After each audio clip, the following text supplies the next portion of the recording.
The great hall of the Knight Fongpak's palace was a place of immense power and deep ancient magic. Its stone walls, carved with the history of 1,000 moons, seemed to absorb the very light from the towering windows, holding onto the shadows and secrets of generations of werewolf rulers. At this late hour, the cavernous room was empty save for one figure who carried the weight of it all on his broad, weary shoulders. King Theron, the youngest alpha to take the throne in a century, stood before a massive map carved into a slab of dark obsidian. His fingers, usually so sure and strong, traced the jagged border of his lands with a restless energy that betrayed the calm mask he wore for his pack. His crown, a simple band of twisted silver and obsidian, felt heavier tonight than it ever had before. To the north, the Shadowfen pack grew bolder, their scouts seemed too close to the sacred river that marked the boundary. To the east, the rumors of sickness in the smaller, weaker packs threatened to spread like a winter frost. A king's duty was not just to rule but to protect. To provide stability. To ensure the pups could play without fear and the elders could rest without worry. Theron's father had been a legend, a warrior king whose very name had kept their borders safe for 50 years. How could Theron, new to his throne and haunted by the ghost of a greater man, possibly hope to fill such paw prints? The heavy oak door of the hall creaked open, pulling Theron from his dark thoughts. In walked his most trusted advisors, 3 old wolves whose fur had long since turned silver and whose eyes held the wisdom of countless battles and winters. Their faces were grim, their postures stiff with the importance of their mission. Theron did not need to ask why they had come. He had been dreading this meeting for a week. "My king," began the eldest, Marluz, his voice a low gravelly sound. "We have spoken with the representatives from the Misty Woods pack. Their terms for a permanent alliance are final." Theron turned from the map, his golden eyes, the mark of a pure alpha bloodline, flashing in the firelight. "Let me guess. They want our hunting grounds? A share of the silver from our mines." The second advisor, a severe-looking woman named Anya, shook her head. "It is more personal than that, Theron. Lord Boren, their alpha, is a proud and greedy man. He does not want your land or your silver. He wants your name, your bloodline. He wants his daughter to be your queen." The air rushed from Theron's lungs as if he'd been struck. An arranged marriage.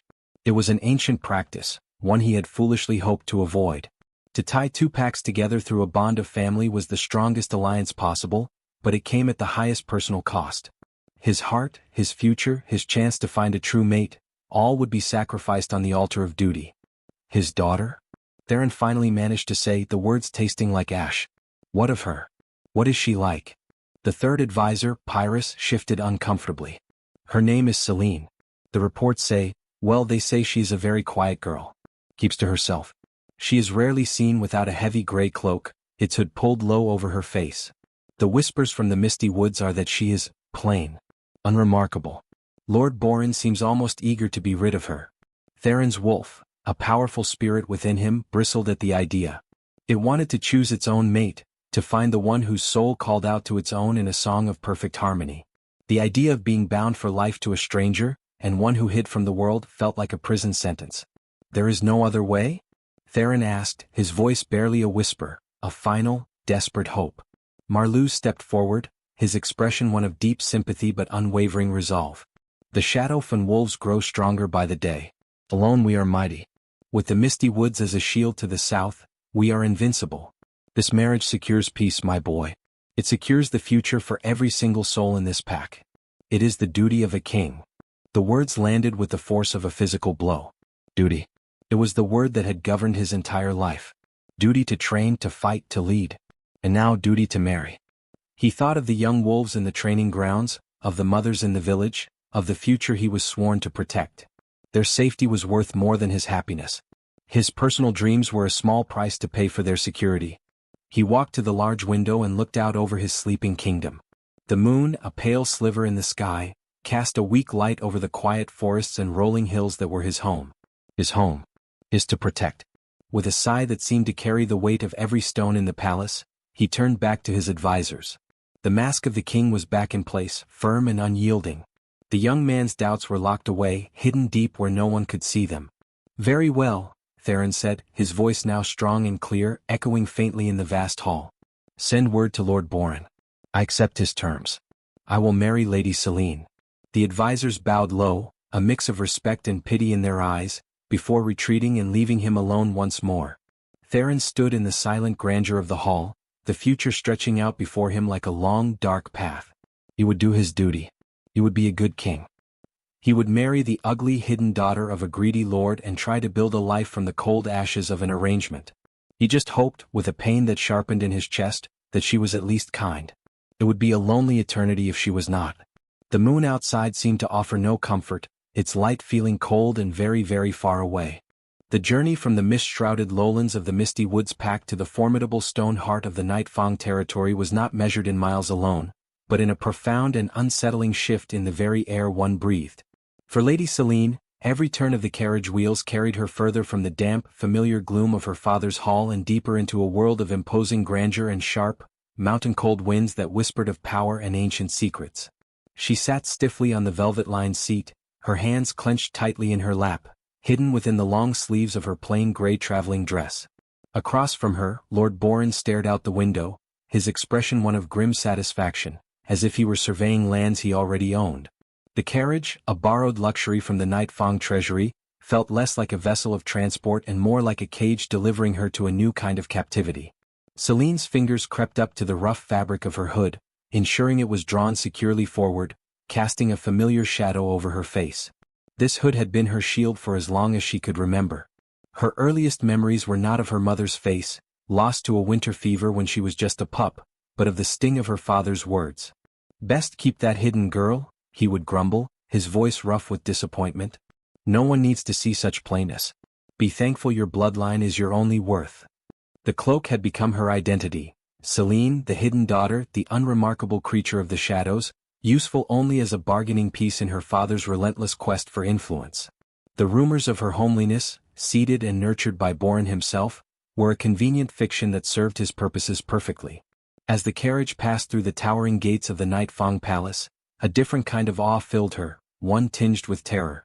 This was not the decaying, moss-covered stone of her home. This was strength carved into mountain rock.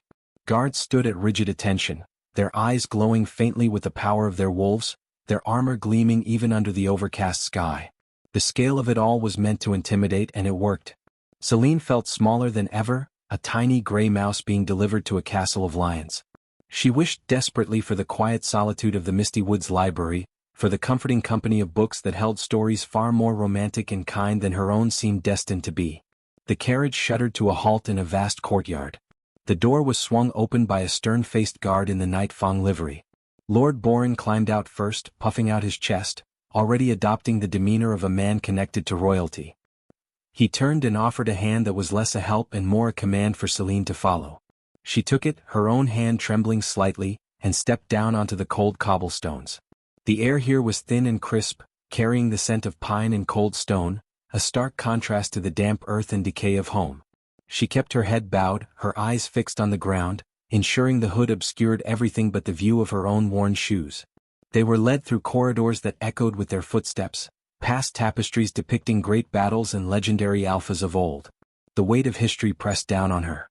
Finally they were shown into a grand receiving room, slightly less cavernous than the great hall but no less impressive. A fire roared in a hearth large enough to stand in, but it did little to melt the ice of formality that gripped the room. And then he entered. Selene felt his presence before she saw him, a shift in the atmosphere, a sudden charge of alpha energy that made the hair on her arms stand up. She dared a glance upward from beneath her hood. King Theron was taller than she had imagined and younger. His shoulders were broad beneath a dark, finely made tunic, and his face was handsome but set in stern, uncompromising lines. His eyes, a striking, fierce gold, swept over the room and landed on them. They held no warmth, only a cool, assessing gaze that seemed to measure their worth and find it lacking.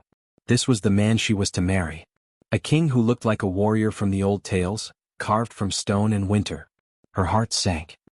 He was every bit the powerful, distant ruler she feared, a world away from the kind, gentle soul she had secretly dreamed of in her lonely hours. Lord Boren stepped forward, offering a bow that was just a little too shallow to be truly respectful. "King Theron," he boomed, his voice too loud for the quiet room. "I present myself, Lord Boren of the Misty Woods, and my daughter, the Lady Selene." Theron's gaze flicked to Selene.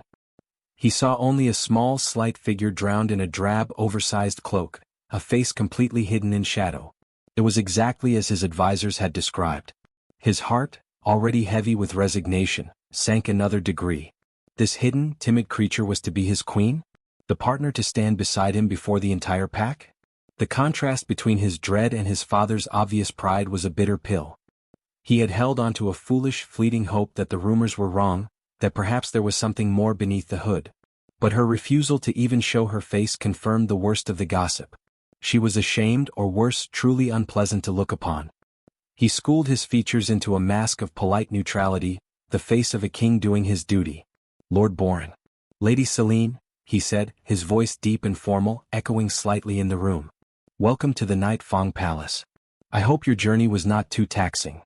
The words were empty, a scripted pleasantry. His eyes remained on the hood, waiting for a response, for any sign of the person within. Selene, her voice barely a whisper, muffled further by the fabric of her hood, managed to speak. "Thank you, Your Majesty." The words were so soft they were almost carried away by the crackle of the fire. She offered a small, clumsy curtsy, her movements hesitant and unsure. The brief exchange only solidified Theron's disappointment. Her voice was quiet and timid, her posture that of a frightened servant, not a future queen. He gave a short, sharp nod. "The servants will show you to your rooms. We will speak again at the evening meal." It was a dismissal, clear and cold. He turned his attention back to Lord Boren, discussing matters of security and borders, already relegating his bride-to-be to an afterthought. A gentle-faced maid appeared and gestured for Selene to follow. As she turned away, a single traitorous tear escaped from beneath the shadow of her hood, tracing a warm path down her cheek before she quickly wiped it away. She walked away from the king, her footsteps silent on the rich rug, a gray ghost in a palace of vibrant power, more invisible and alone than she had ever been in the lonely halls of her father's house. The future stretched before her, not as a path, but as a deep, dark well, and she was falling. The dawn of the wedding day broke over the Night Fong Palace not with the soft, golden promise of a new beginning, but with a cold, silvery light that felt more like an verdict. The air itself was tense and still, holding its breath for the ceremony to come. Within the palace, the atmosphere was one of hushed, frantic preparation. Servants moved with a quiet efficiency, their faces carefully blank, arranging garlands of winter ivy and deep blue blossoms that did little to brighten the stone corridors. This was not a celebration of love, it was a state function, a transaction to be formalized, and everyone from the highest guard to the lowliest kitchen maid understood the unspoken truth of it. In a chamber far from the main halls, a room that was comfortable but felt more like a guest suite than a bride's sanctuary, Selene stood as still as a statue. A maid, the same gentle-faced woman who had led her away days before, was carefully arranging the simple white gown she was to be married in. It was a beautiful dress, of fine silk and lace, a gift from the royal treasury, but it felt alien on her skin, like wearing a costume for a play in which she had no idea of her lines. The final touch, the one that sealed her fate, was the veil. It was not a delicate lace whisper but a substantial layer of opaque silk, meant to be worn down, covering her entire face from the crown of her head to her chin. It was a traditional piece, often used for royal unions where the couple had never met, meant to add mystery and ceremony. To Selene it felt like a burial shroud. She could hear the distant, muffled sounds of the gathering pack from the great hall below. The low hum of hundreds of voices, the solemn music beginning to play. Her heart was a frantic bird beating against the cage of her ribs. This was it. The point of no return. She would pledge her life to a king who had barely looked at her, who saw her only as a shadowy obligation. The weight of the veil was oppressive, a physical manifestation of the invisible one she had worn her whole life. She took a deep, shuddering breath, the fabric pressing against her lips, and felt a profound sense of isolation so complete it was dizzying. Down in the great hall, the entire might of the Night Fong pack had assembled.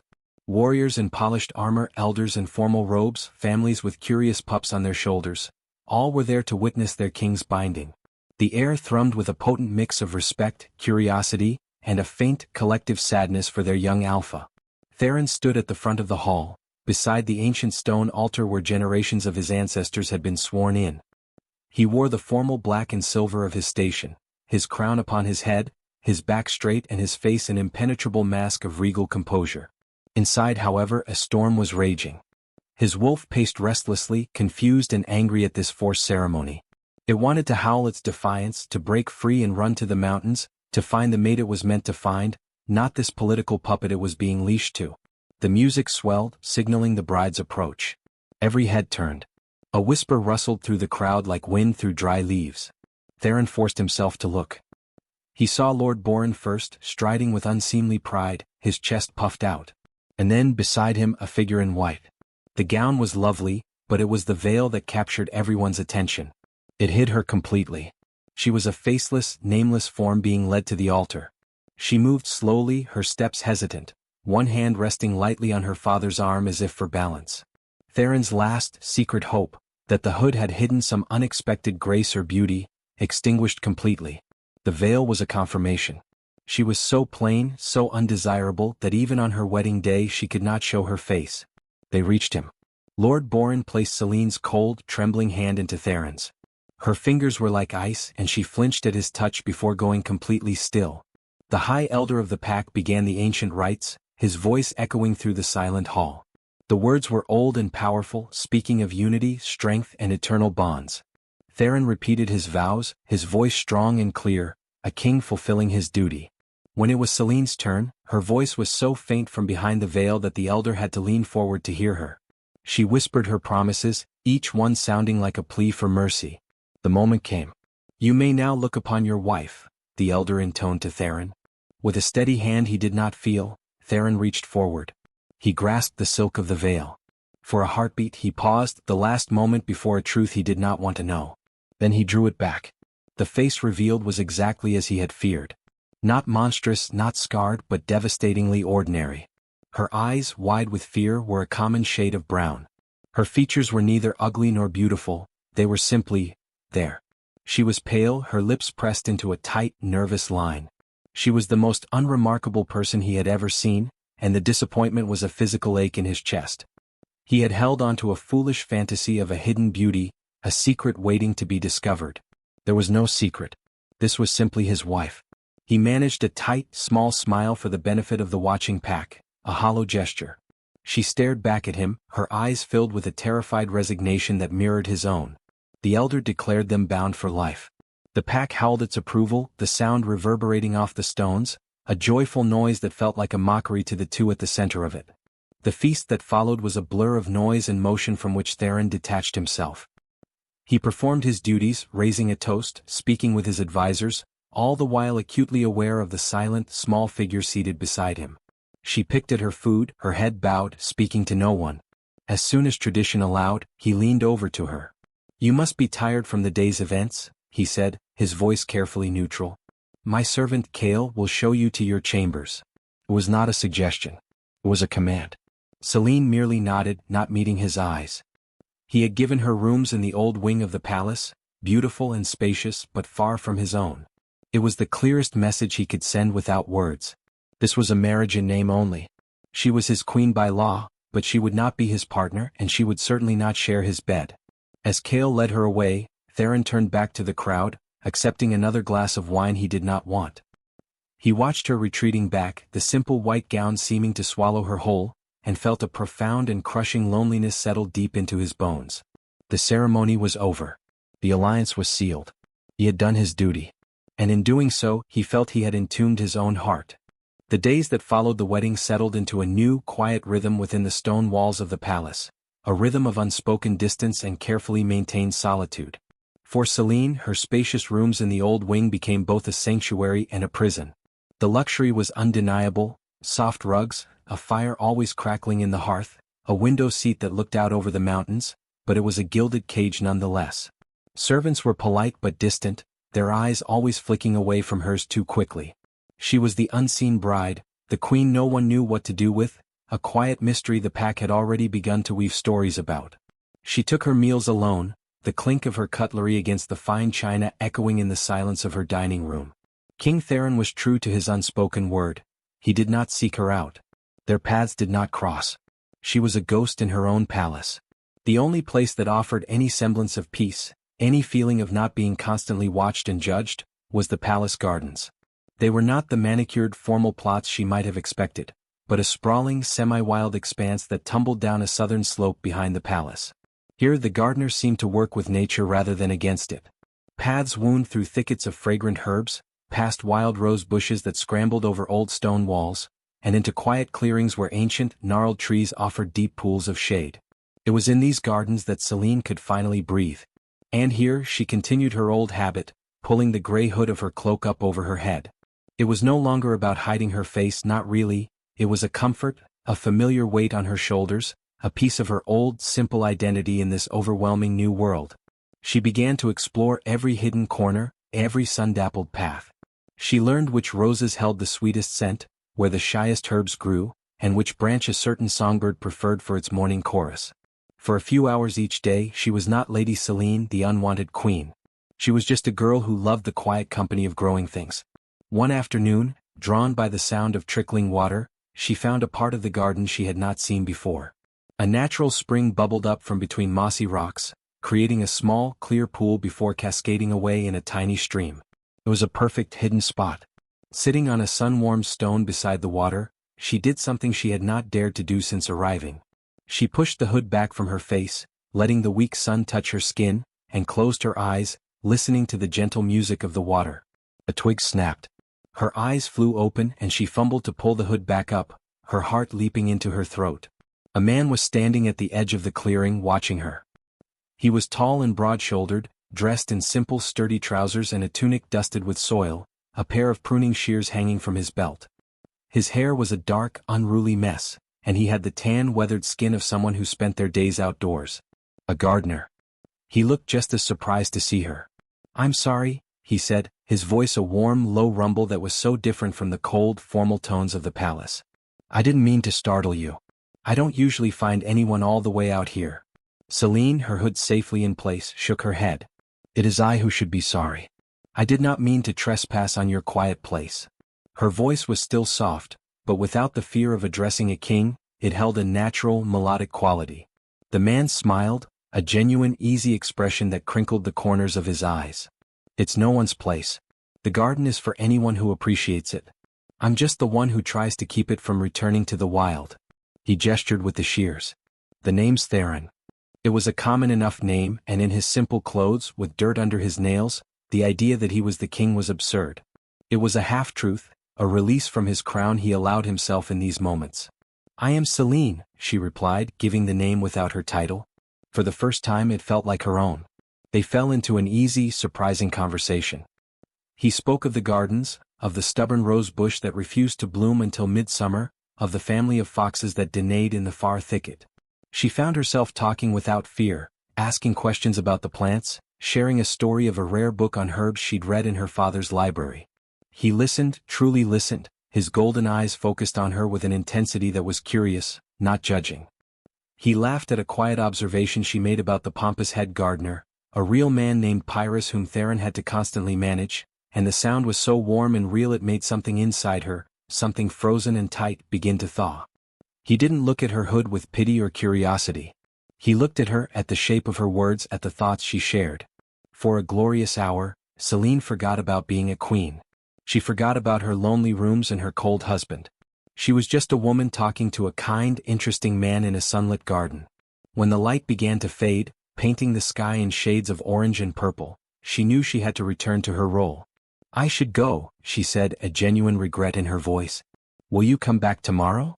Theron asked, and the hope in his voice was unmistakable. A small, real smile touched her lips, hidden safely in the shadow of her hood. "I should like that." She walked back to the palace, her steps lighter than they had been in weeks. The stone walls seemed less cold, the corridors less echoing. In her heart, a tiny, dangerous spark had been lit. She had found a friend. Meanwhile, the man she knew as the gardener watched her go, a strange, unfamiliar feeling stirring in his own chest.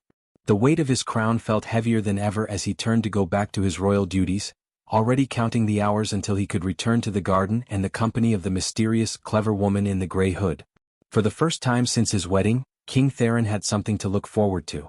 A new and secret rhythm began to govern the lives of the two most important figures in the Nightfang Palace. A rhythm set not by the tolling of council bells or the demands of state, but by the silent, agreed-upon hour of the afternoon when the sun hung fat and golden in the western sky. For Selene, the days now had a purpose that extended far beyond the four walls of her apartment. The lonely hours between waking and her garden visit were merely a prelude, time to be endured.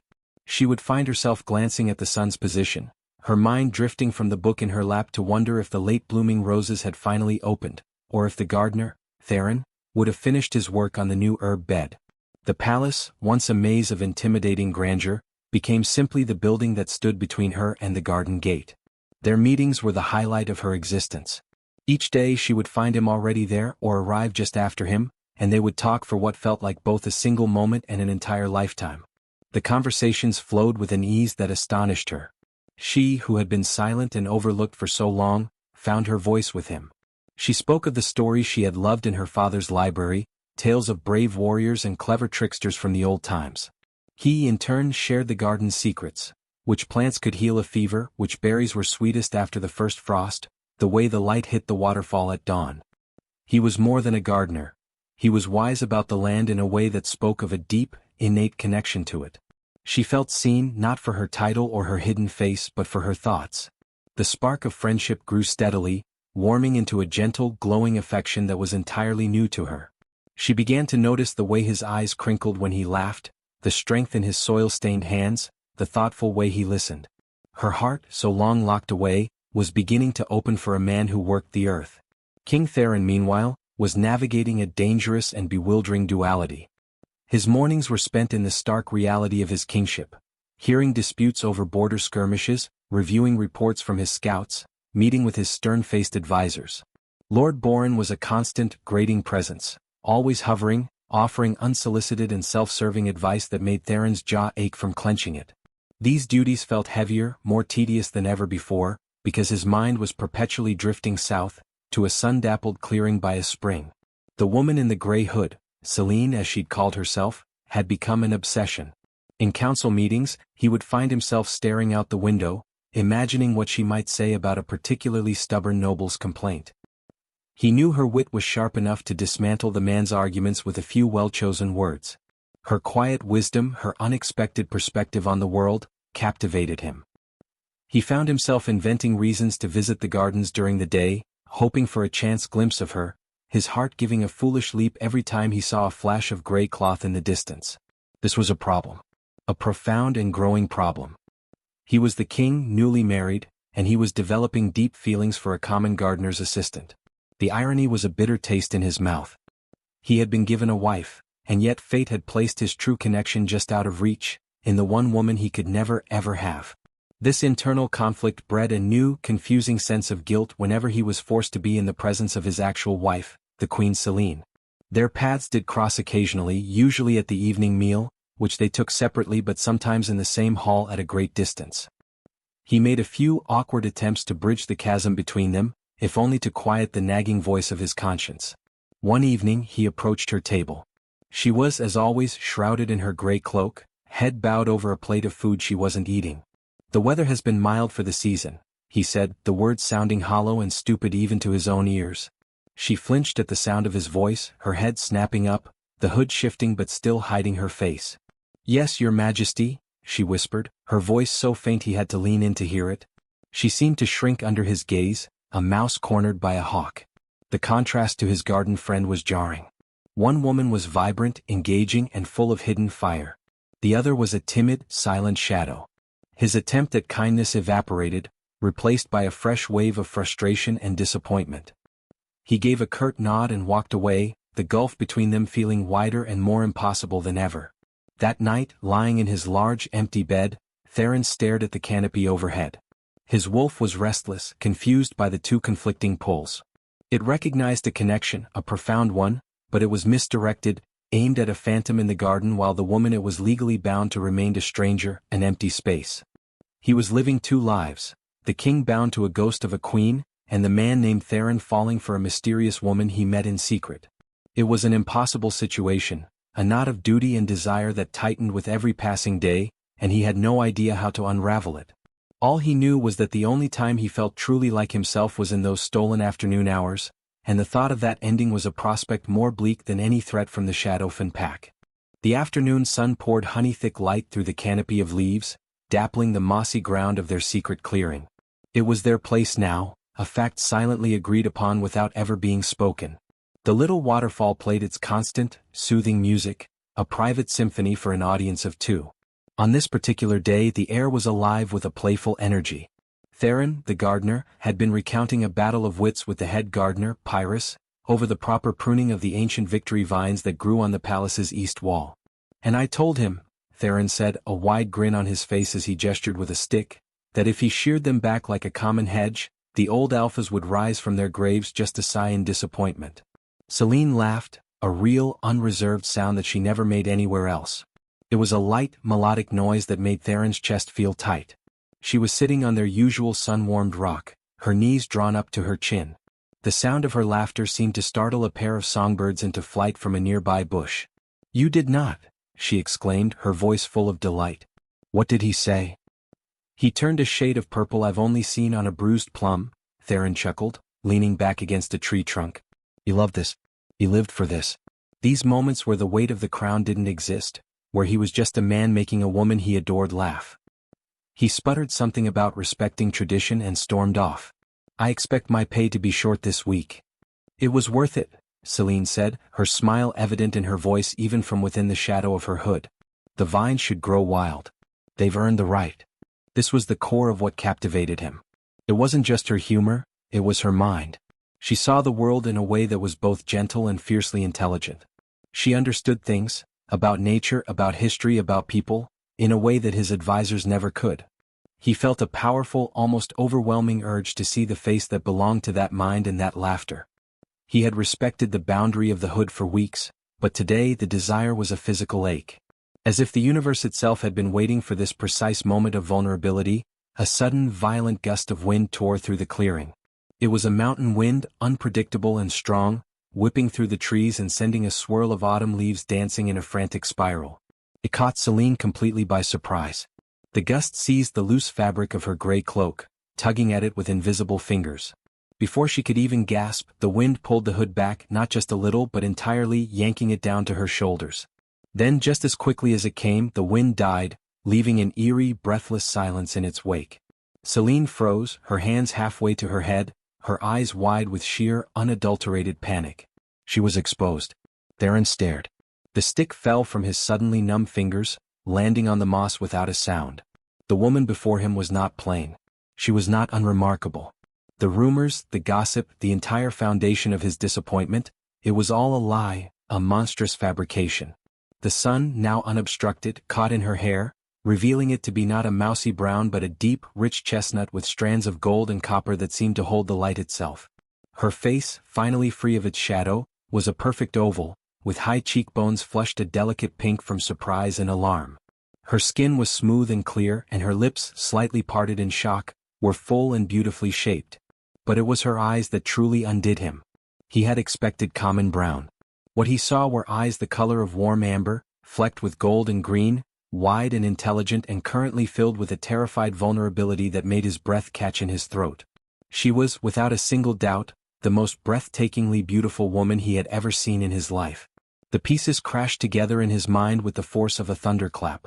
The familiar curve of her cheek, the slight frame he had dismissed at the altar, the soft voice that now, unmuffled, was unmistakably the one that had whispered wedding vows. The name she had given him. Selene. His own name, a common one, had hidden him. Her common name, he now realized, had been the truth. The world narrowed to the two of them in that silent clearing. All the confusion, the guilt, the longing, it coalesced into a single staggering moment of truth. The woman he had married and the woman he had fallen in love with were the same person. Stunned, his mind reeling, he did the only thing he could do. He spoke the name he knew her by, the one that belonged to his wife, his queen. His voice was a hoarse whisper, filled with a universe of shock and dawning realization. Selene. The single word, her name, hung in the air between them, sharp and final as the crack of ice on a frozen lake. It wasn't a question anymore. It was a recognition, a verdict. In the span of a heartbeat, the entire careful, beautiful world they had built in the garden shattered. Selene's hand flew to her mouth, her amber eyes widening from surprise into pure, unadulterated horror. The color drained from her face, leaving her as pale as the winter moon. He knew. The gardener, Theron, the kind man she had given pieces of her heart to, knew who she was. And not just that, he had said her name with the tone of a king, with a depth of shock that could only mean one thing. The truth crashed down upon her with the weight of a mountain. The simple gardener with the wise words and easy laugh did not exist. He was a fiction, a cruel joke. The man standing before her, his golden eyes wide with the same stunned realization, was King Theron. Her husband. The man who had dismissed her, ignored her, and banished her to the far end of the palace. A torrent of emotions flooded her: betrayal, humiliation, a deep and searing shame. He had been playing with her. All of it, every shared laugh, every moment of genuine connection, had been a game to him. A king amusing himself with his pathetic, hidden wife. The fragile trust she had so carefully built turned to ash in her mouth. "You," she breathed, the word trembling with a pain so acute it was physical. She scrambled backward off the rock, putting distance between them as if he were a venomous snake. You are him. You are the king." The accusation was a whisper, but it cut through the quiet glade like a shout. Theron saw the transformation in her. The warm, engaged woman he knew vanished, replaced by the terrified, closed-off creature from the wedding. But now he understood the fear. It wasn't timidity, it was a defense forged by a lifetime of cruelty. And he, in his blindness and his selfishness, had just reinforced it in the worst way possible. "Selene, wait, please," he said, taking a step forward, his hand outstretched in a plea. His mind was racing, trying to find the words to fix the unfixable. "I can explain." "Explain?" Her voice gained strength, fueled by anger born of hurt. "Explain what?" "How you lied to me. How you pretended to be someone else. Was it funny to you? Was it entertaining to see the ugly queen finally open up, to make a fool of herself for your amusement?" Tears welled in her beautiful eyes, but she refused to let them fall, her hands clenching into fists at her sides. "Every word between us was a lie." "No." The denial was ripped from him, forceful and raw. "Nothing was a lie. Not a single word I ever said to you here. This," he gestured wildly around the clearing, "this was the only truth I've known since you arrived. Talking to you, hearing your thoughts. Selene, I looked forward to this every day. You have to believe that." But she was shaking her head, backing away further, toward the path that led back to the palace. The walls were slamming back up around her, higher and thicker than ever before. "You knew who I was the entire time. You looked at me at our wedding and you were disappointed. You sent me away. And then you came here and you tricked me." The devastation in her voice was a physical blow to his chest. "I didn't know," he insisted, desperation clawing at him. He was losing her. He could feel her slipping away, and the thought was a terrifying void. "I thought, the rumors your father said. I thought you were..." He couldn't even say the words. They were ugly and wrong, and he hated himself for ever believing them. "You thought I was ugly," she finished for him, her voice flat and hollow. The anger had burned out, leaving only a profound, weary sadness. "You thought I was so plain and unpleasant that I had to hide. And you believed it. You never once thought to look past the hood. You never once thought to ask me anything. You judged me and found me lacking before you even knew my name." She turned away from him then, pulling the hood back up over her glorious hair, hiding the face he now ached to see. The gesture was a dismissal more powerful than any words. She was once again the queen in her gray cloak, and he was the king who had failed her utterly. "Selene, please," he said again, but his voice was broken. Without another word, without a backward glance, she fled. She disappeared down the garden path, the gray of her cloak blending into the shadows until she was gone. Theron was left alone in the clearing. The sun still shone, the water still trickled, but the magic was dead. The silence that remained was no longer peaceful, it was accusing. He stood there, the weight of his own foolishness and prejudice crushing him. He had been given a treasure and had thrown it away without ever realizing its worth. He had been so blinded by a story that he had missed the magnificent truth standing right in front of him. And now he feared it was too late. King Theron did not move from the clearing for a long time. The sun dipped below the tree line, casting long, skeletal shadows that stretched across the moss like accusing fingers. The cheerful symphony of the waterfall now sounded like a mournful dirge. Every word she had said echoed in the hollow silence, each one a lash against his conscience. "You judged me and found me lacking." He had. He had done exactly that. He had accepted the cruel gossip as truth and had built a wall between them with his own two hands, a wall she had been too fearful and too conditioned by her father's abuse to ever try to climb. The image of her face, not plain but breathtakingly beautiful, was seared into his mind. But more than that, he saw the hurt in her amber eyes, the devastating betrayal that had replaced the warmth and intelligence he had come to cherish. He had not just hurt his queen, he had wounded the woman he loved. And the realization that he did love her, truly and deeply, landed with the force of a physical blow. It wasn't the garden fantasy anymore. It was her. Her spirit, her mind, her kindness, her hidden strength. He loved Selene. A cold resolve hardened within him. He could not let this be the end. He would not. He was a king and he would fight for her not with a sword but with the truth. He turned and strode back toward the palace, his steps no longer those of a confused gardener but of a determined alpha, a man on a mission to reclaim what his own blindness had nearly destroyed. He went directly to her chambers in the old wing. The guards stationed outside looked surprised to see him but snapped to attention. He dismissed them with a curt wave of his hand. He stood before her door, took a deep, steadying breath and knocked. There was no answer. He could feel her presence on the other side, a quiet, sorrowful energy.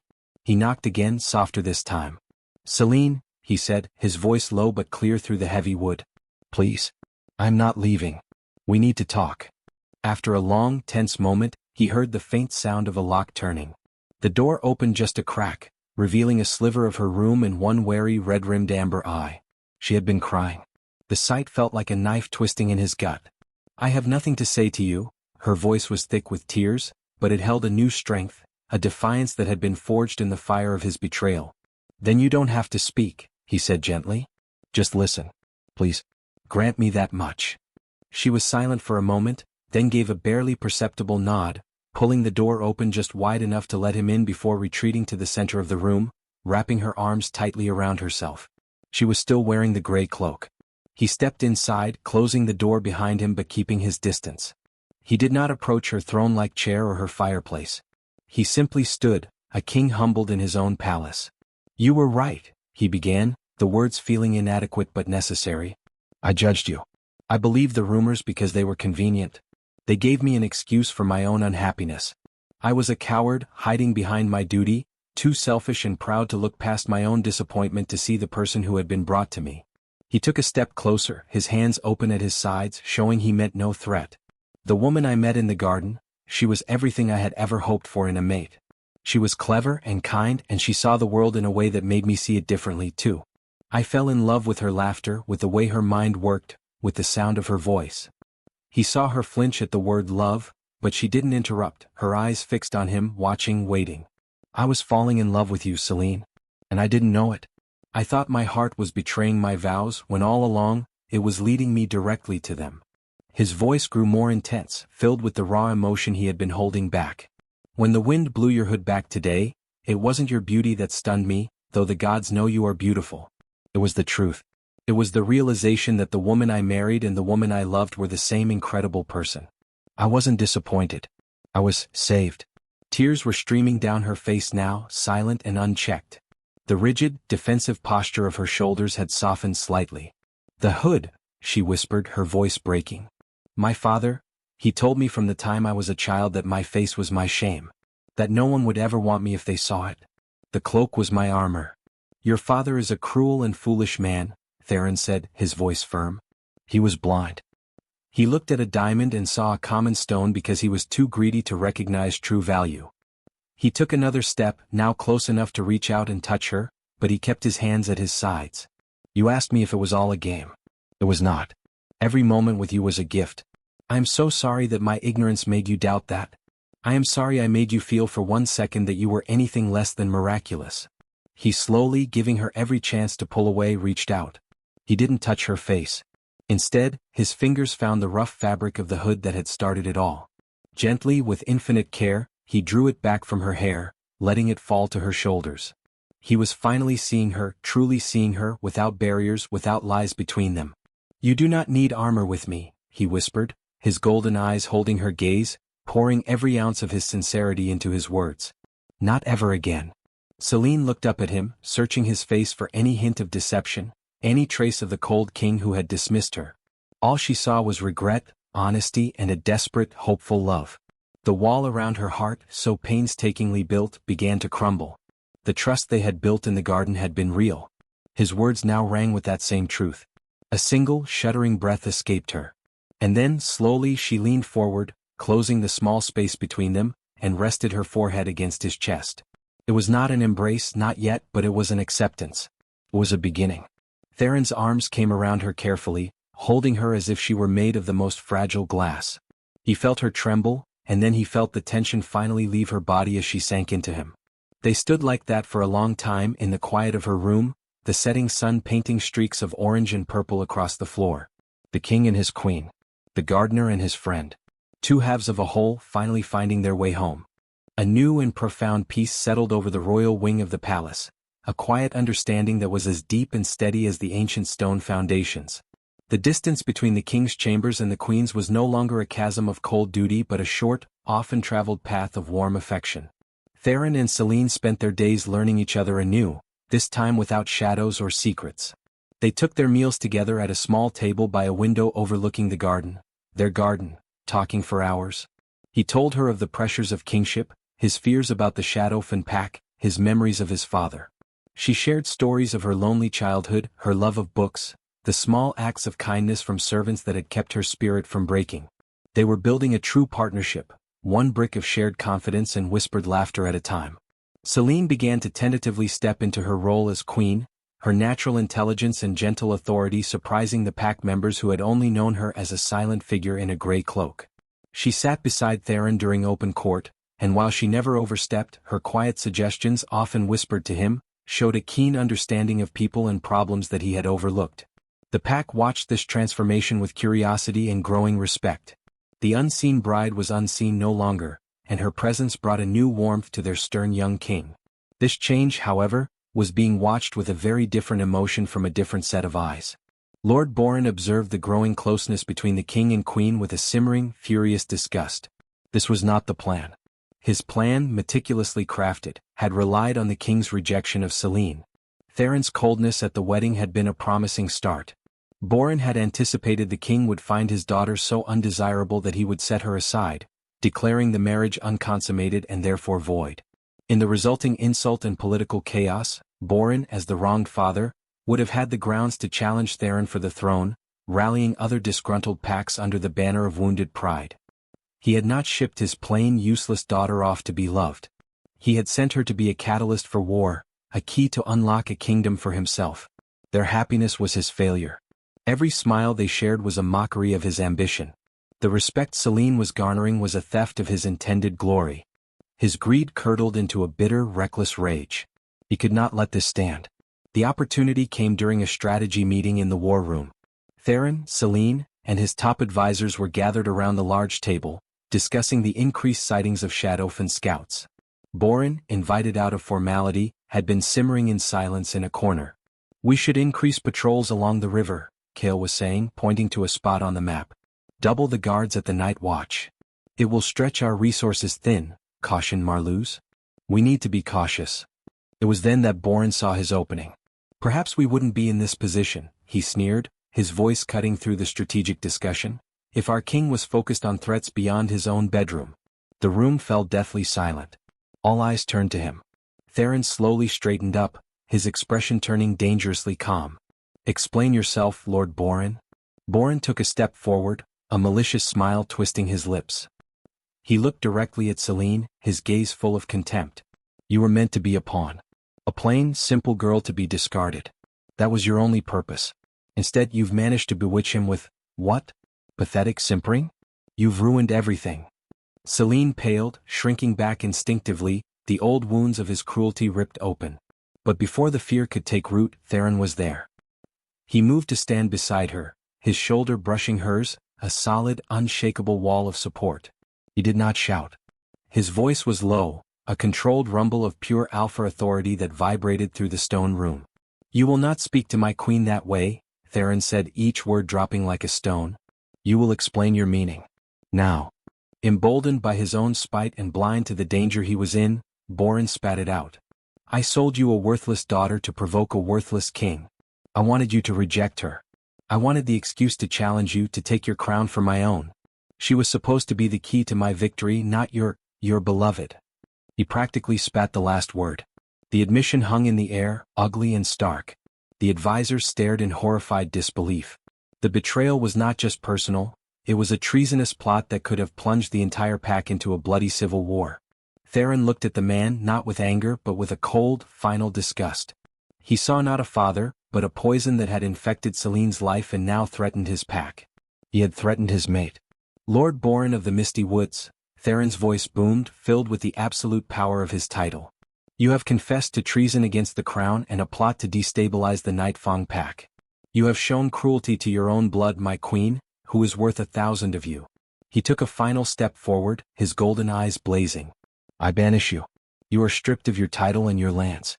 You will be escorted to the border immediately and warned never to set foot on any pack land allied with the Night Fangs again. If you are ever seen, you will be executed on sight. Your plot ends here. Boren's face, once bloated with pride, collapsed into stunned, ashen horror. Banished. It was a death sentence in the wilds, to be cast out from pack protection forever. He was dragged sputtering from the room by Kale and another guard, his cries of protest fading down the corridor. Silence returned to the war room. Theron turned to Selene. The cold fury was gone from his eyes, replaced only by a deep concern. Are you all right? He asked softly. Selene looked from the door where her father had been taken away to the face of the husband who had just defended her so fiercely. She felt not loss but a profound and final release. A chain she had worn her entire life had been shattered. She placed her hand in his, her grip firm and sure. I am now, she said, and for the first time she truly was. The ghost of her father was gone, banished by the light of her king's protection and her own newfound strength.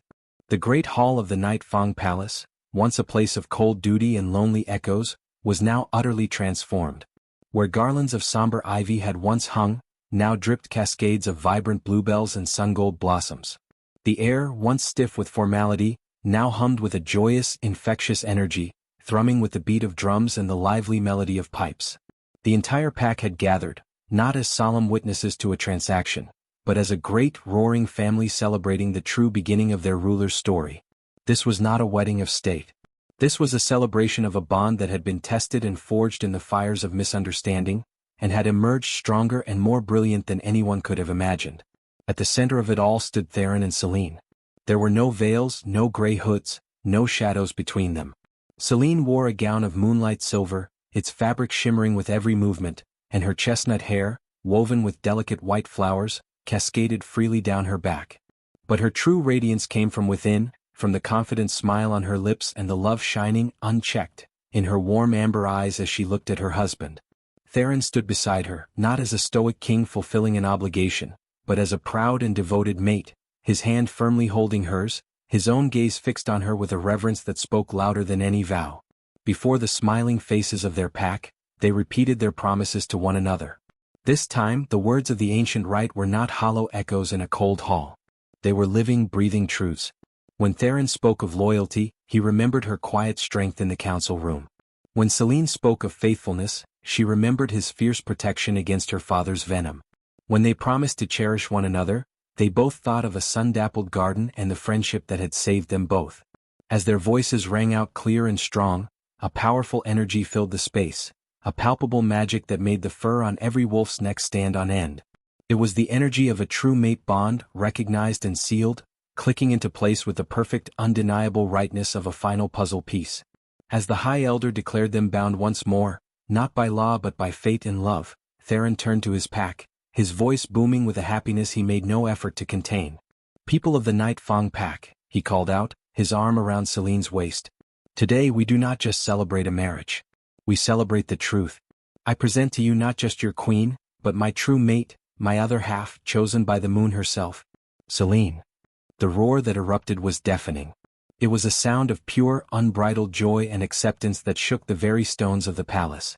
Howls of celebration rose to the rafters, a beautiful, wild song of approval for their king and for the queen who had truly won his heart and theirs. The feast that followed was legendary. Long tables groaned under the weight of food and drink. There was music and dancing, and Theron led Selene through every dance, their laughter weaving through the music. They moved among their people, no longer distant monarchs but the heart and soul of the pack. Selene chatted easily with elders, complimented warriors on their prowess, and gently tousled the hair of curious pups who stared up at their beautiful queen with awe. She was home. Later, as the celebration swirled around them, they stole a quiet moment on a balcony overlooking their kingdom, bathed in the soft light of the full moon. Theron stood behind Selene, his arms wrapped around her, his chin resting on her head. They looked out at the peaceful forests and sleeping villages, the territory they were now sworn to protect together. It feels like a dream, Selene whispered, leaning back into his solid warmth. I was so afraid when I first came here. Theron held her tighter. I was a fool, he murmured into her hair. But my wolf, it knew you from the very beginning. It was just waiting for my heart to catch up. They stood in comfortable silence, wrapped in each other and the promise of 1,000 tomorrows. Their love story had begun with a hidden face and a closed heart, but it had unfolded into a legend of truth, forgiveness, and a love that had seen past every shadow to find the brilliant light within.